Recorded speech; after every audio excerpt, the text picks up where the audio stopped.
हाँ जी, good morning everyone. कल हमने बेसिक कंसेप्ट्स किए थे, आज हम उनको फर्दर करेंगे कि क्या क्या और टर्म्स होती हैं। एक हमने किए थे एसेट्स। ये बिजनेस की क्या होती है, प्रॉपर्टी होती है। ये दो तरह के होते हैं, एक तो फिक्स्ड एसेट्स होते हैं, दूसरे कौन से होते हैं, करंट एसेट्स। एक तो फिक्स्ड एसेट्स होते हैं, एक होते हैं करंट एसेट्स। करंट एसेट्स वो होते हैं जिनका फायदा हमें 1 ईयर के लिए मिलता है।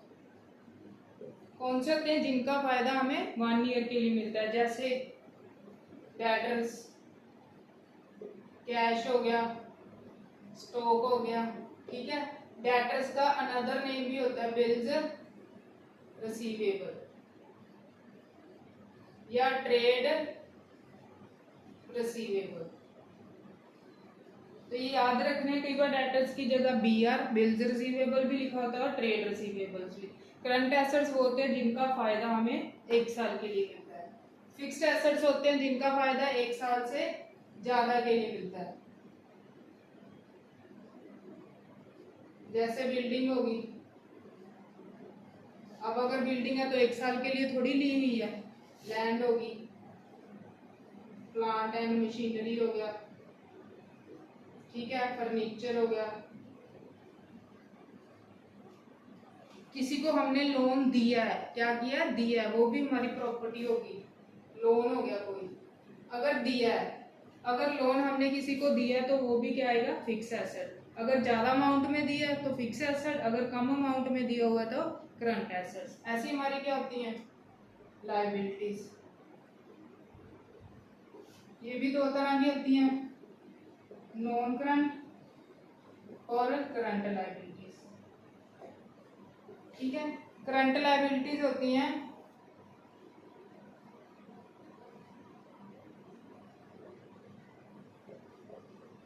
जो हमने 1 साल के अंदर अंदर वापस करना होता है। चीज जो हमने 1 साल के अंदर अंदर पैसा वापस करना होता है। लायबिलिटी का मतलब होता है खर्चा। नॉन करंट होती है 1 साल के बाद हम उसको पे करते हैं, जिसको हम लंबे समय के लिए यूज करते हैं। जैसे इसमें अगर लोन लिया है, इसमें अगर लोन लिया हुआ है, ठीक है, इसमें आ जाती हैं क्रेडिटर्स, आ जाएंगे हमारे बिल्स पेएबल।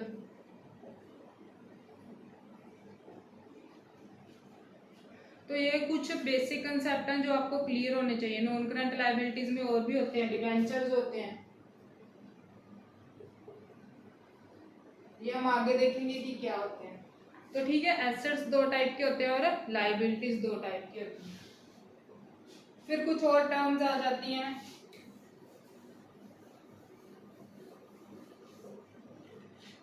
जैसे हो गया बैड डेट्स। क्या हो गया, बैड डेट्स मतलब पैसा डूब जाना। मैंने आपको कल बताया था कि हमारे डेटर्स क्या होते हैं, जिनसे पैसा लेना है, वो क्या होते हैं, डेटर्स होते हैं। मान लो मैंने किसी से 10,000 रुपये लेना है, पर मेरा थोड़ा बहुत पैसा डूब गया, वो कहता 10,000 नहीं दे पाऊंगा, उसमें से 2,000 कम कर दो। क्या कर दो, 2,000 कम कर दो, तो वो मेरे क्या होगी, बैड डेट्स। अब मुझे सिर्फ कितना मिलेगा, 8,000। एक होता है सॉल्वेंट, इसका मतलब होता है दिवालिया निकल जाना, कि अब मैंने जिससे पैसे लेने थे वो अब मुझे पैसे देने की कंडीशन में नहीं रहा, वो क्या होता है, सॉल्वेंट। एक होता है टर्नओवर, या रेवेन्यू फ्रॉम ऑपरेशंस। ठीक है, ये 2 वर्ड्स होते हैं, टर्नओवर या रेवेन्यू फ्रॉम ऑपरेशंस। ये किसको कहते हैं, सेल्स का अनदर नेम है। किसका अनदर नेम है, सेल्स का।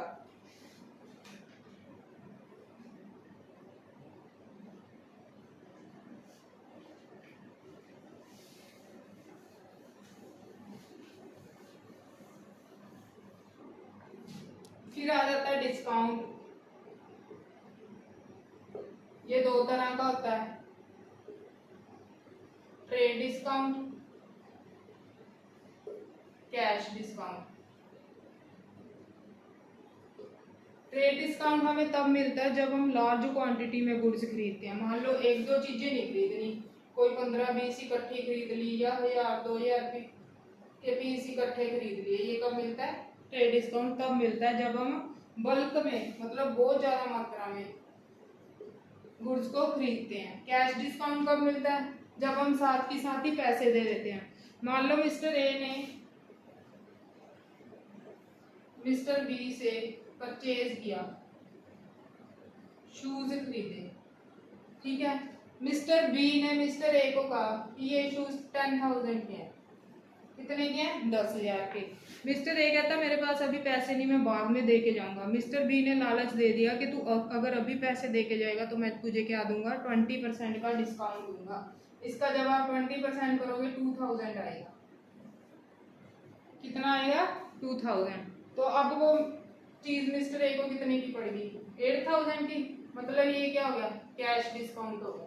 तो कैश डिस्काउंट होता है अगर हम कोई चीज खरीद के साथ पेमेंट कर देते हैं तब ये मिलता है। तो ये चीज याद रखनी है कि कैश डिस्काउंट कैश परचेज पे मिलता है अगर हम नगद पैसे दे के चीज खरीद रहे हैं, पर अगर हम उधार दे के खरीद रहे हैं तो कैश डिस्काउंट नहीं मिलता। एक ये चीज हमेशा ध्यान में रखनी है कि ट्रेड डिस्काउंट बुक्स में शो नहीं होता। ट्रेड डिस्काउंट बुक्स में शो नहीं होता। सिर्फ कौन सा डिस्काउंट शो होता है? Cash discount.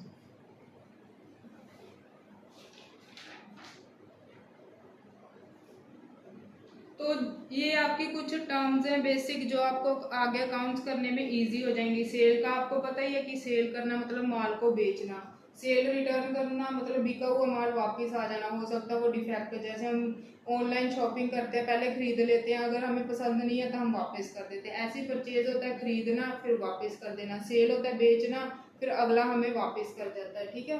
तो ये कुछ टर्म्स हैं। इसके बाद आपको चैप्टर आएगा जर्नल एंट्रीज, वो सबसे ज़्यादा बेसिक है। अगर आप वो करोगे तभी आप +2 में आगे उसको समझ पाओगे। एक ये चीज़ दिमाग से निकाल देनी है कि +1 की जो अकाउंट्स है या +1 में पढ़ना ना पढ़ना एक बराबर है। पर ये चीज़ याद रखना, अगर +1 में अच्छे से ढंग से पढ़ोगे तभी +2 का अकाउंट्स या बिजनेस अच्छे से समझ आएगी, क्योंकि +1 आपका बेस क्रिएट करता है। बहुत सारे बच्चों के मन में डाउट होता है कि +1 में नहीं पढ़ते, +2 बोर्ड किया तब पढ़ेंगे, पर ऐसा हमने नहीं करना। और आप लगातार मेरे चैनल को लाइक शेयर और सब्सक्राइब करते रहिए। Thank you.